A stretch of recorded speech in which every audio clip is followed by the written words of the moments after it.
기도하겠습니다. 사랑과 은혜가 충만하신 살아계신 우리 주님 감사드립니다. 우리를 죄에서 구원하여 주시고 하나님의 귀한 교회 안에서 우리에게 필요한 모든 것을 공급해 주시고 오늘도 말씀을 듣고 배울 수 있는 귀한 기회를 주심을 감사드립니다. 오늘의 주제를 통해서 또 우리에게 필요한 교훈을 주시고 우리가 또 느끼고 배운 바를 행동으로 옮길 수 있도록 하나님께서 도와주시기를 부탁드립니다. 예수님 이름으로 기도드렸습니다. 아멘. 마태복음 3장 13절부터 17절까지를 같이 읽고 시작하겠습니다. 마태복음 3장 13절에서 17절까지 몇 절 안 되니까요. 천천히 같이 한번 읽어보겠습니다. 이때 예수께서 갈릴리로서 요단강에 이르러 요한에게 세례를 받으러 하신대 요한이 말려 가로되 내가 당신에게 세례를 받아야 할 터인데 당신이 내게로 오시나이까? 예수께서 대답하여 가라사대 이제 허락하라. 우리가 이와 같이 하여 모든 의를 이루는 것이 합당하니라 하신대 이에 요한이 허락하는지라. 예수께서 세례를 받으시고 곧 물에서 올라오실새 하늘이 열리고 하나님의 성령이 비둘기같이 내려 자기 위에 임하심을 보시더니 하늘로서 소리가 있어 말씀하시되 이는 내 사랑하는 아들이요 내 기뻐하는 자라 하시니라. 오늘은 세례를 받으신 예수님이라는 제목입니다. 우리가 잘 안 쓰는 단어지요. 세례. 우리는 침례라는 단어를 씁니다. 우리 교회도 대한예수교 침례회 이렇게 불리잖아요. 세례와 침례는 영어 단어로는 이제 의미가 같습니다만 사실은 그 자세한 내용을 들여다보면 좀 뜻이 다릅니다. 먼저 화면을 좀 보시면요. 예수님께서 세례를 받으시는 장면, 세례 요한에게 세례를 받으시는 장면이 여러 가지 이제 그림을 통해 묘사가 됩니다. 그리고 그 다음 그림은 이디오피아 내시가 빌립에게 세례를 받는 장면입니다. 그리고 이거는 우리가 수양회 때마다 보는 모습인데요. 이거는 실제로 세례가 아니라 침례라 부르는 게 맞습니다. 침례라고 하는 거는 잠길 침, 예식, 그래서 물에 잠기는 예식이라는 뜻입니다. 물에 몸을 잠그는 의식, 이게 실제로 이제 성경에 나와 있는 침례라고 할 수 있어요. 근데 이게 좀 시간이 좀 많이 지나서요, 사람이 너무 많았다든지 아니면 이제 그 이스라엘이 있었던 그 주변 국가의 상황에 따라서 물이 좀 부족했다든지 아니면 물에 들어갈 수 없는 병자일 경우에 좀 그 절차를 좀 간소하게 하는 일들이 있었거든요. 근데 그게 이제 간소하게 하다 보니까 너무 간소해진 겁니다. 그 간소한 그대로 이제 우리 시대까지 이어져 내려온 거예요. 그래서 심지어 그냥 물을 찍어다가 이마에 이렇게 찍는 정도로 세례를 대신하는 일도 벌어졌습니다. 그래서 여기 보면 지금은 손바닥으로 이렇게 물을 이렇게 붓고 있잖아요. 이런 식의 세례를 지금 성당이나 일부 이제 교회에서 하고 있습니다. 그리고 이렇게 고개를 숙이고 이렇게 공손하게 또 세례를 받는 경우도 있고요. 이 사람은 옆으로 이렇게 머리 감듯이 물을 받고 있죠. 그리고 더 간소화한 것은 천주교에서 그렇게 합니다. 엄지손가락을 이마에 대고 있잖아요. 이거는 물에 빠지거나 물을 붓는 행위를 정말 간소하게 한 거예요. 그래서 이제 손가락에 물을 찍어가지고 이마에 바르는 것으로, 찍는 것으로 그 세례를 하는 겁니다. 그래서 세례라는 뜻이요. 머리에 물을 붓거나 떨어뜨리는 예식, 씻을 새 예식이에 이렇게 씁니다. 그러니까 물로 그냥 씻는다는 거에 의미를 두는 건데요. 사실은 이것은 성경적 세례라고 이제 볼 수가 없습니다. 그래서 우리는 침례라고 부르는 게 맞겠죠. 세례 요한도 세례를 준 게 아니라 침례를 준 겁니다. 그래서 성경 번역에 이제 세례라고 하니까 세례 요한 하지만 사실은 이제 침례 요한이라고 부르는 게 더 정확한 표현이 되는 거겠죠. 이 세례라는 말이 좀 와전이 돼가지고요. 뭔가 이렇게 퍼붓는 걸 세례라고 쓰기도 해요. 그래서 여기 보면 계란을 맞으면 계란 세례, 그리고 여기는 이제 질문 세례. 질문을 막 하면 질문 세례라고도 하고요. 또 여기는 이제 박수 막 치잖아요. 박수 세례, 뭐 우박 세례 이렇게 이제 쓰이기도 합니다. 그러니까 세례라는 표현이 이렇게 좀 이렇게 사회 현상을 설명하는 데서도 이제 많이 쓰이는데요. 실제로는 이런 의미가 세례가 아니라 물에 완전 잠기는 것을 진정한 세례라고 이제 이해하면 좋을 것 같습니다. 제가 이제 세례 침례를 섞었을 텐데요. 다 침례라고 이해하시면 좋을 것 같아요. 지난주는 우리가 요한에 대해서 배웠는데요. 지금 이제 다음 장면 보시면 요한이 회개하라 천국에 가까웠느니라 이렇게 외쳤습니다. 예수님과 동시대에 활동을 했었고요. 예수님보다 5, 6개월 정도 일찍 이제 오셨습니다. 그래서 이스라엘 백성들에게 회개를 막 전파했어요. 잘못한 걸 돌이키고 다시 오실, 이제 장차 오실 예수 그리스도를 기다리고 회개하고 구원을 받으라는 메시지를 전했습니다. 회개하라, 천국에 가까웠다. 세례요한의 말이 얼마나 날카로웠는지요. 이스라엘 사람뿐만 아니라 로마의 군병들까지 마음에 큰 찔림을 받았습니다. 그리고 왕까지 이 세례요한은 대단한 사람이라는 생각이 있었어요. 그래서 세례요한이 가는 곳마다 많은 사람들이 이제 몰려왔습니다. 그리고 진정으로 회개했다는 표시로 세례요한이 요단강에서 이렇게 침례를 주는 의식을 했어요. 이거는 구원과 관련 있는 게 아니라 실제로 물에 잠기는 침례를 받음으로써 내가 지금 이 세례요한의 말을 듣고 회개했고 구원받을 준비가 됐다. 이런 의미로서 세례를 받았습니다. 그 말씀 같이 한번 읽어보겠습니다. 이때에 예루살렘과 온 유대와 요단강 사방에서 다 그에게 나와 자기들의 죄를 자복하고 요단강에서 그에게 세례를 받더니, 요한의 세례는요 회개의 세례예요. 회개했다는 증표로 이제 세례를 준 겁니다. 그러니까 세례요한의 세례를 받은 사람은요 자기의 죄를 자복했다는 의미고 예수님을 통해서 죄사함 받을 준비가 됐다, 이런 의미로서의 이제 세례를 받은 겁니다. 지금도 그 장소가 있어요. 예수님이 세례를 받으셨다는, 침례를 받으셨다는 장소가 성지순례 코스 중에 하나입니다. 이렇게 이제 울타리 쳐놓고 이제 여기서 이제 받았다고 하고요. 그리고 실제로 지금도 그 자리에서 막 세례가 이루어지고 있어요. 자, 이때 한참 이제 사람들에게 이제 침례를 주고 있을 때요, 사두개인들과 바리새인들이 왔습니다. 마태복음 3장 7절에 보면 요한이 많은 바리새인과 사두개인이 세례를 베푸는데 오는 것을 보고 이르되 독사의 자식들아 누가 너희를 가르쳐 임박한 진노를 피하라 하더냐. 이 사람들이 왜 왔을까요? 바리새인과 사두개인은 백성의 종교 지도자들인데요, 요한이 백성들에게 세례를 베풀고 있을 때 그들이 옵니다. 왜 왔을까요? 나도 회개했어, 나도 세례를 주세요, 그런 의미로 왔을까요? 분명히 좋은 의도로 온 것이 아닙니다. 만약에 정말 마음을 돌이키고 회개의 세례를 받으러 왔으면 요한이 기뻐했겠죠. 어서 오세요. 당신들이 진정으로 회개한다면 내가 세례를 주겠습니다. 그리고 세례를 줬을 텐데요, 오자마자 대놓고 욕을 합니다. 그래서 막 그 많은 백성들이 있는 앞에서요 이렇게 공개적으로 그들을 질타하거든요. 7절부터 제가 몇 절을 읽어보겠습니다. 요한이 많은 바리새인과 사두개인이 세례 베푸는 데 오는 것을 보고 이르되 독사의 자식들아 누가 너희를 가르쳐 임박한 진노를 피하라 하더냐. 그러므로 회개에 합당한 열매를 맺고 속으로 아브라함이 우리 조상이라고 생각지 말라. 내가 너희에게 이르노니 하나님이 능히 이 돌들로도 아브라함의 자손이 되게 하시리라. 이미 도끼가 나무 뿌리에 놓였으니 좋은 열매를 맺지 아니하는 나무마다 찍어 불에 던지우리라. 11절 12절 같이 읽습니다. 나는 너희로 회개케 하기 위하여 물로 세례를 주거니와 내 뒤에 오시는 이는 나보다 능력이 많으시니 그의 신을 들기도 감당치 못하겠노라. 그는 성령과 불로 너희에게 세례를 주실 것이요 손에 키를 들고 자기의 타작 마당을 정하게 하사 알곡은 모아 곳간에 들이고 죽정이는 꺼지지 않는 불에 태우시리라. 회개에 합당한 열매를 맺어야 진짜 회개입니다. 회개를 했다는 얘기는 고쳤다는 뜻이에요. 그래서 실제로 자기의 행동을 교정하고 구원받기를 바라는 사람들이 이제 회개를 받은 거예요. 단순한 이웃침이 아니라.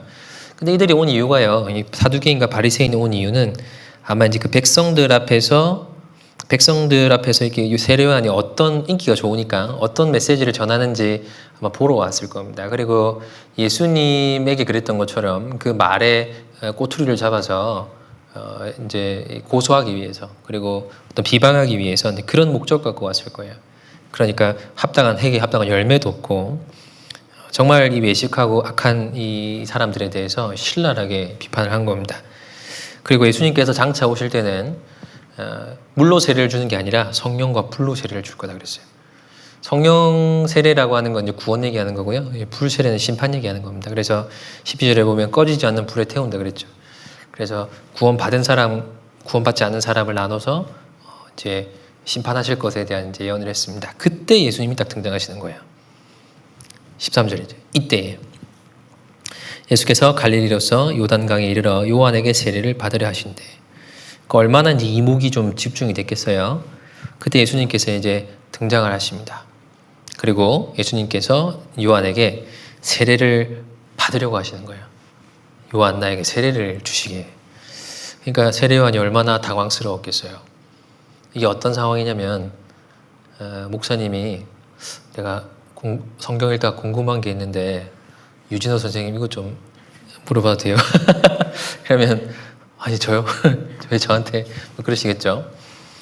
그런 상황인 거예요. 네. 여러분 전교 1등이 갑자기 나한테 공부를 물어보는 거하고 같은 상황입니다. 그러니까 얼마나 황송하고 송구스럽겠어요. 그래서 세례요한이 이런 얘기를 합니다. 제가 당신에게 세례를 받아야 할 터인데 왜 당신이 내게로 오십니까?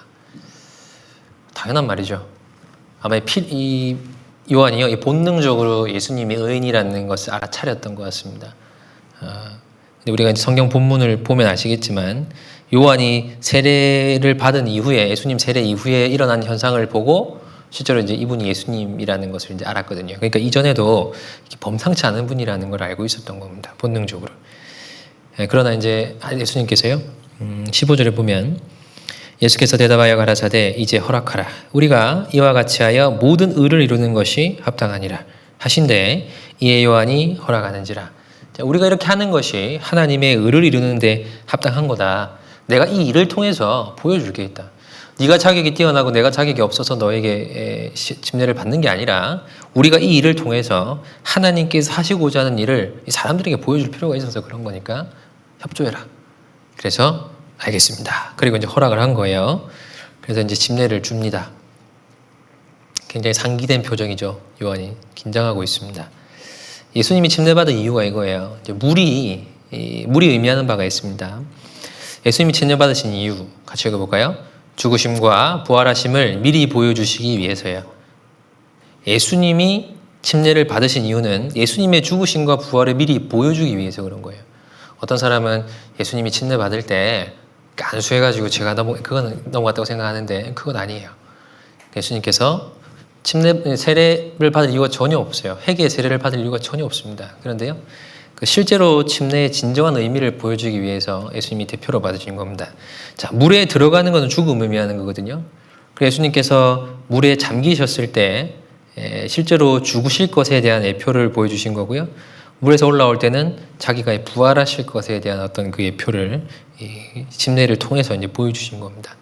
그리고 물에서 딱 올라오셨을 때 이제 엄청난 일이 벌어집니다. 16절, 17절 같이 읽습니다. 예수께서 세례를 받으시고 곧 물에서 올라오실새 하늘이 열리고 하나님의 성령이 비둘기같이 내려 자기 위에 마심을 보시더니 하늘로서 소리가 있어 말씀하시되 이는 내 사랑하는 아들이요 내 기뻐하는 자라 하시니라. 보세요. 예수님께서 가장 적절한 그림을 찾다가 이걸 찾았는데요. 물에서 딱 올라오셨을 때요. 세례 요한이나 그 주위에 있던 사람들이 실제로 놀라고 감탄할 만한 현상이 벌어진 거예요. 하늘에 열렸다 그랬으니까 어떤 식으로 열렸는지 모르겠지만 분명히 누가 보더라도 지금 하늘이 열렸구나 라고 생각할 정도의 변화가 하늘에 있었던 거고요. 성령이 비둘기같이 내렸다 그랬습니다. 비둘기가 날아온 게 아니라 성령이 비둘기처럼 왔다는 뜻이에요. 그러니까 뭔가가 날아오는 것처럼 예수님 머리 위에 이렇게 머물렀겠죠. 그리고 예수님이 그 상태에 있을 때 하늘로서 소리가 있었습니다. 이는 내 사랑하는 아들이요 내 기뻐하는 자라. 이때 이제 요한이 깨달은 거예요. 이게 의미하는 바가 있습니다. 예수님께서 하나님의 아들이시라는 것을, 진정한 구세주라는 것을 하나님이 직접 증명해 주는 거예요. 그리고 성령도 증명하십니다. 그러니까 성부와 성령이 하나님의 아들이라는 것을 분명하게 이제 증거해 주는 증표입니다. 다른 사람의 증거를 받은 게 아니라 하나님이 직접 증거했어요. 하늘의 문이 열리면서 하나님이 직접 음성으로 얘기했잖아요. 다 들었습니다. 그러니까 예수님께서 내 죄를 구원하실 구세주구나 하는 것을 주위의 사람과 요한이 이제 증거하게 된 거죠. 요한이 얼마나 기뻤을까요? 요한은 지금 누굴 증거하고 있는 거예요? 사실은 그 오실 그분을 기다리고 있었던 거예요. 장차 오실이 세상 사람들에게 불과 성령으로 세례해 주실 그분을 기다리고 있었는데 자기가 방금 침례를 준 사람이 그 사람이라는 것을 하나님이 얘기해 줬잖아요. 그걸 하나 의미하는 게 있고요. 그리고 구원받은 사람에게 성령이 오실 것을 표현하는 겁니다. 구원받은 사람에게는 성령이 오셔요. 자, 죽고 부활하신 것은 구원의 완성이잖아요. 그렇게 해서 구원받은 사람에게 성령의 비둘기가 이렇게 쭉 내려오는 것처럼 우리에게도 이제 구원받은 이후에 성령이 오실 것에 대한 이제 예표를 이 구절을 통해서 이렇게 보여주시는 겁니다. 그래서 이 전체적인 과정을 통해서 보여주시고자 하는 게 많아요. 예수님이 죽고 부활하기 이전에는 하늘 문 열리지 않았잖아요. 그러니까 우리가 하나님과 이제 그 죄 때문에 막힌 담이라는 게 있습니다. 우리가 하나님께 가까이 가고 싶어도 못 가고 하나님이 오시고 싶어도 못 오는 거예요. 왜냐하면 하나님과 우리 사이를 죄가 다 가로막고 있었잖아요. 그런데 예수님이 죽고 부활하시니까 휘장이 탁 갈라지는 것처럼 하늘 문이 쫙 열린 거예요. 그래서 이 한 장면을 통해서 하나님께서 구원의 이제 비밀을 이제 보여주십니다. 그래서 요한복음 1장 33절. 1장 33절, 34절 같이 읽습니다. 나도 그를 알지 못하였으나 나를 보내어 물로 세례를 주라 하신 그 이가 나에게 말씀하시되 성령이 내려서 누구 위에 머무는 것을 보거든 그가 곧 성령으로 세례 주는 이인 줄 알라 하셨기에 내가 보고 그가 하나님의 아들이심을 증거하였었노라 하니라. 자, 이 세례 요한이 오기 전에요. 이 예수님께 침례를 주기 전에 뭔가 하나님으로부터 어떤 그 계시를 받은 겁니다. 나도 그를 알지 못하였으나 나를 보내어 물로 세례를 주라 하신 그 이가, 누가 세례 요한에게 물로 세례를 주라는 명을 줬을까요? 하나님이시잖아요. 그래서 하나님께서 성령을 내려서 누구 위에 머무는 것을 보거든 그가 그다 이렇게 얘기했는데 실제로 예수님께 그 일이 딱 벌어지잖아요. 그러니까 이제 알게 된 거죠. 그 다음에 한 말이 뭘까요? 이게 29절이에요. 이튿날 요한이 예수께서 자기에게 나오심을 보고 가로되 보라 세상 죄를 지고 가는 하나님의 어린 양이로다. 그 예수님께 세례를 주고 난 그 다음 날이에요. 그래서 30절에 보면 내가 전에 말하기를 이렇게 이제 언급을 하는 거거든요. 그러니까 예수님께서 세상 죄를 지고 가는 하나님의 어린 양이라는 사실을 그때 안 거고, 그리고 그 다음부터 예수님을 쳐다보라고 이제 증거한 거예요. 그리고 그 뒤에 보면 자기의 제자들도 예수님께 보내버립니다. 저분이 그분이야. 나를 따라오지 말고 저분 따라가. 이렇게 보낸 거죠. 예수님의 이제 침례 받은 사건은 이제 이렇게 요약이 됩니다. 침례란 뭘까요? 몇 가지 요약을 좀 해보겠습니다. 첫 번째는 구원의 외적인 표현입니다.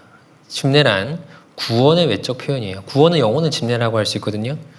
자, 골로새서 2장 11절 12절 같이 읽습니다.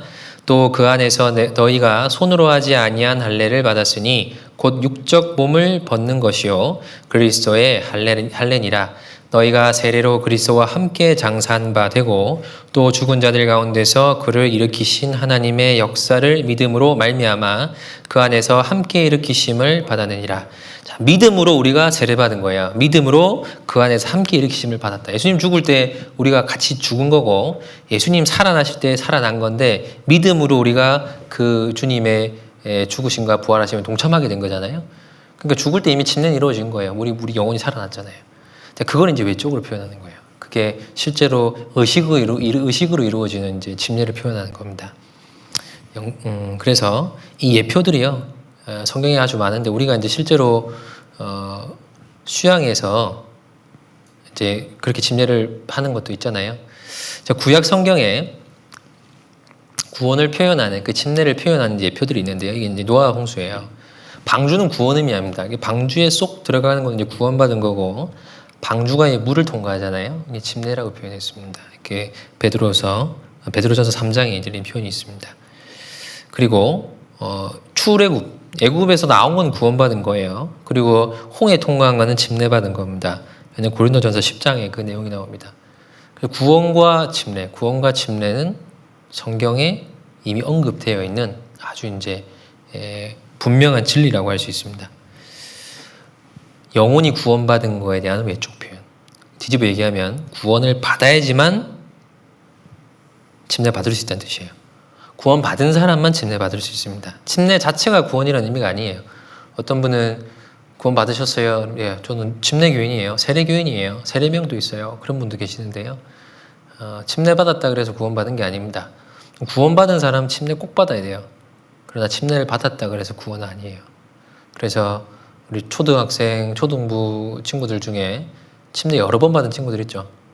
예, 제가 어떤 재밌는 그림 일기를 봤는데 서울중앙교회 이렇게 복도를 지나가다가 수영에 다녀와서 소감을 그림 일기로 써놓은 게 있더라고요. 그걸 쭉 읽어보니까 이번 수양에서 침례를 받았다. 나는 엄마한테 가서 엄마 나 이번에 침례 받았어요.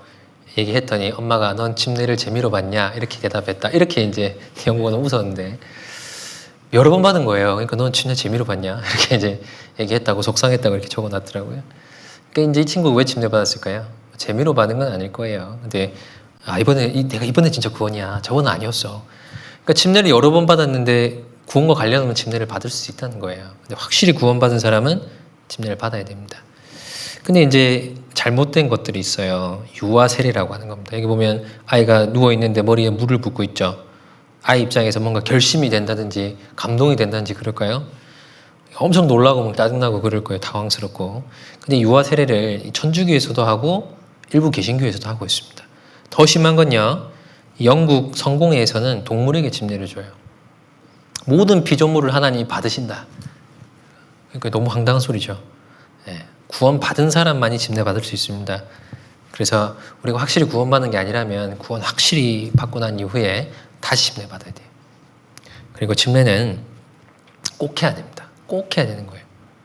해도 되고 안 해도 되는 게 아니라 침례를 첫 번째 순종이라고 얘기하거든요. 침례는 꼭 해야 됩니다. 성경 보면 구원받은 사람은 바로 침례받았어요. 사도행전에 보면 찾아보겠습니다. 사도행전 2장 41절 몇 개만 찾아볼게요. 2장 41절 같이 읽어보겠습니다. 2장 41절입니다.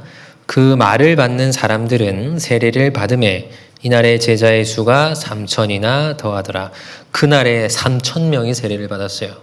어마어마한 숫자가 세례를 받았어요. 구원받자마자 세례를 바로 받았습니다. 그리고 이디오피아 내시도 타고 가다가 마차 타고 가다가 구원받자마자 바로 내려가지고 바로 세례 받잖아요. 그죠? 그리고 바울도 그랬어요. 바울이 길 가다가 예수님 만났잖아요. 그리고 식음을 전폐하고 있다가 아나니아가 안수 딱 하고 구원받고 난 이후에요. 바로 세례 받습니다. 9장 18절 사도행전 9장 18절 같이 읽습니다. 즉시 사울의 눈에서 비늘 같은 것이 벗어져 다시 보게 된지라 일어나 세례를 받고 바로 세례 받잖아요. 사도행전 16장에 보면 빌립보의 간수가요 구원을 받는데요. 그 식구들도 다 구원받습니다. 그리고 구원받자마자 바로 세례 받아요. 그러니까 구원받은 이후에는 바로 받아야 됩니다. 꼭 받으셔야 됩니다. 또 한 가지 의미가 있습니다. 침례의 또 한 가지 의미는 새 사람으로 살겠다는 의지의 표현이에요. 내가 이제 주님과 함께 죽었고 주님과 함께 살았으니까 더 이상 제가 스스로 제 자신을 위해 살지 않겠습니다라는 표현입니다. 말씀 같이 한번 읽어보겠습니다. 무릇 그리스도 예수와 합하여 세례를 받은 우리는 그의 죽으심과 합하여 세례를 받은 줄을 알지 못하느뇨. 그러므로 우리가 그의 죽으심과 합하여 세례를 받음으로 그와 함께 장사되었나니 이는 아버지의 영광으로 말미암아 그리스도를 죽은 자 가운데서 살리심과 같이 우리로 또한 새 생명 가운데서 행하게 하려 함이니라. 우리가 주님과 합하여 세례를 받은 이유가 무엇인가? 우리로 하여금 새 생명 가운데서 행하게 하려 함이라. 세례를 혼자 욕조에 들어가가지고 기도하고 이렇게 뒤로 들어갔다 이렇게 하면 아무도 몰라요. 그죠? 우리는 지금 이제 수양관에서 이렇게 단체로 세례 받잖아요.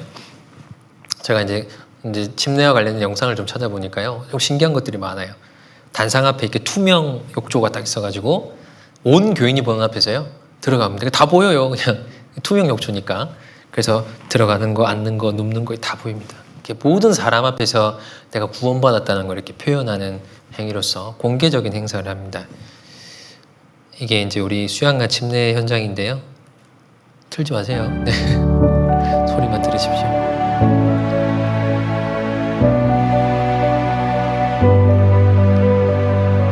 네. 보이시죠? 네. 많은 분들이 이렇게 지켜보고 있어요. 가장 수양회장에서 기다려지는 장면, 가장 하이라이트가 침례식이라고 할 수 있습니다.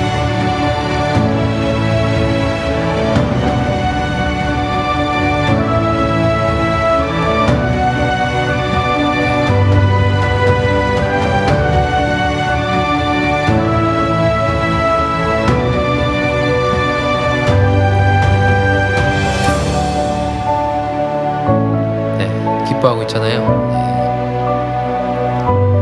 자, 이분은 어떻게 하는가 보세요.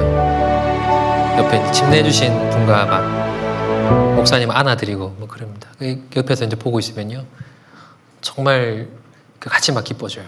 저는 이 침례식을 담당했었거든요, 중학교 있을 때.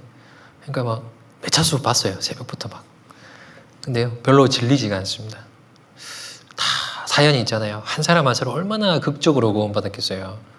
외국인도 있고 노인도 있고 아이도 있고 몸에 불편하신 분도 있고, 하여간 진짜 어마어마하게 많은 사람들이 각자의 사연을 갖고 수양에 와서 구원받았어요. 한 분 한 분이 얼마나 귀해요. 수양 침례식 할 때 침례 받는 당사자보다 더 분주한 사람이 인도한 사람이에요. 난리도 아니에요. 막 들어와서 사진 찍으려고 하고 막 그래서 막 제지하고 막 그러는데요. 그 장면을 보고 싶었던 거죠. 그리고 막 그 옆에 건물하고 벤치에 빼곡하게 쳐다보고 있습니다. 내가 아무 상관없는 사람의 침례식인데요. 그 옥상에서부터 막 새벽부터 막 6시부터 하는데 5시 좀 넘어가면 이렇게 막 몰리기 시작해요. 왜 그럴까요? 공개적 행사예요. 일종의 결혼식 같은 겁니다. 네. 이게 제 결혼식 사진인데요. 네, 자세히 안 보셔도 돼요. 결혼식도요, 이렇게 할 수 있잖아요. 자, 둘이서. 네? 자, 오늘 결혼하는 거야. 오늘부터 부부야. 그리고 부부가 되면 아무도 몰라요. 아무런 책임감이 없을 겁니다. 뭐 우리끼리 몰래 그냥 남들 모르게 했으니까 이혼도 몰래 할 수 있겠죠. 근데 양가 부모님이 보는 앞에서, 친척들이 보는 앞에서, 지인들이 보는 앞에서, 성도들이 보는 앞에서 공개적으로 언약을 합니다. 그래서 주례하시는 목사님이 선서를 시키잖아요. 약속하냐고. 그러면 큰 소리로 대답하잖아요. 아내나 남편이나. 그러면 그 혼인이 성립되었다고 선언을 합니다. 그러니까 선언이에요. 모든 사람 앞에서, 하나님 앞에서 서로에 대한 혼인의 책임을 다하겠다고 선언해요. 그러면 책임감이 달라요. 어제까지는 애인이었는데 오늘부터는 부부예요. 완전 책임이 다릅니다. 헤어질 수 없는. 침례식은 일종의 그런 거예요. 선언의 어떤 효과가 있습니다. 의미가 있습니다. 선언이 중요한 거예요. 그래서 선언의 중요함을 우리가 잘 알 수 있는 것이 이제 간증을 통해서 뭔가를 결심했을 때 내 마음에 좀 이렇게 와닿는 동기가 다르죠. 혼자 결심하고 혼자 어기면 아무도 몰라요. 내 마음에서 무슨 일이 벌어졌는지.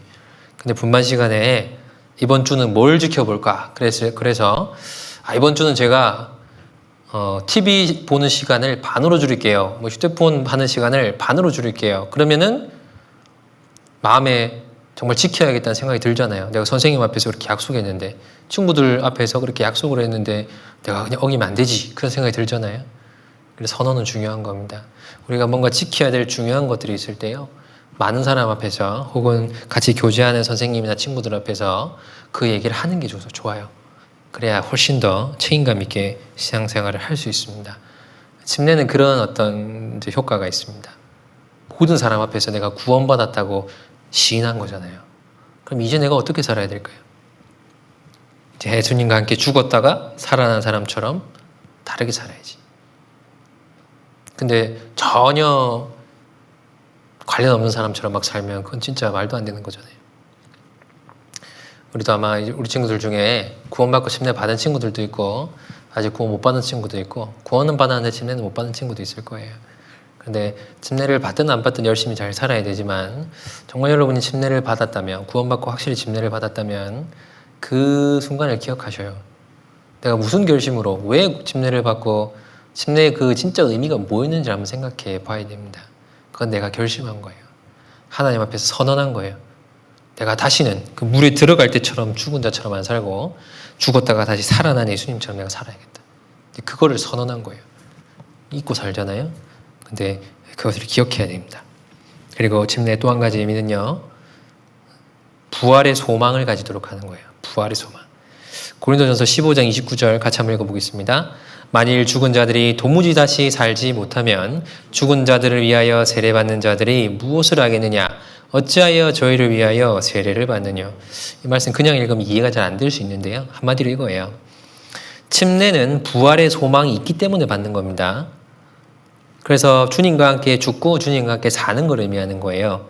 영적인 의미만 있는 게 아니라요, 우리가 나중에 죽고 몸이 부활할 것을 보증으로 하시는 게 또 성령의 침례의 의미입니다. 부활이 없으면 들어갈 때도 죽은 사람, 나와도 죽은 사람이잖아요. 부활이라는 개념이 없으면 부활을 표현하는, 부활을 상징하는 그 의식 자체가 의미가 없어져 버리는 거예요. 그래서 죽은 사람을 위하여 받는 세례라고 표현한 겁니다.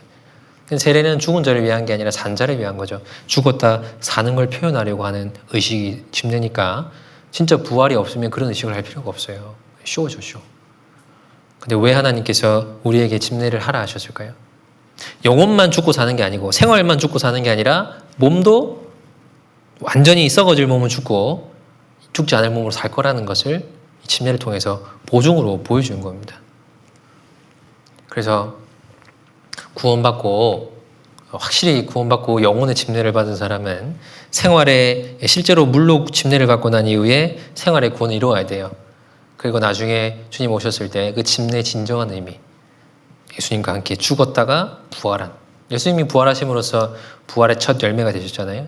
그래서 실제로 우리도 그런 몸으로 부활할 것이라는 거에 대한 하나님께서 그 약속을 우리가 받은 침례로서 하시는 겁니다.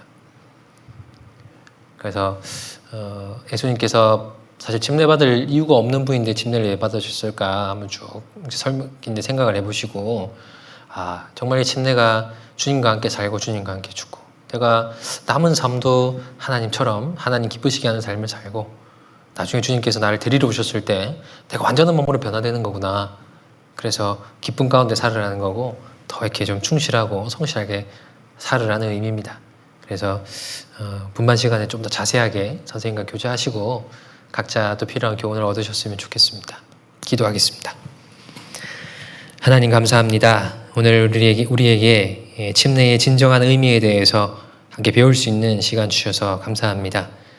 주께서 우리를 위하여 죽으시고 부활하신 것처럼 우리도 주님과 함께 죽고 주님과 함께 살아 주님 오실 때까지 내가 사는 것이 아니라 또 내 안에 예수님께서 사시는 것처럼 살게 도와주시고 주님 오셨을 때 우리가 영원한 영광스러운 몸으로 부활할 것을 꿈꾸며 지금의 모습도 또 그에 합당하게 살아갈 수 있게 도와주시기를 부탁드립니다.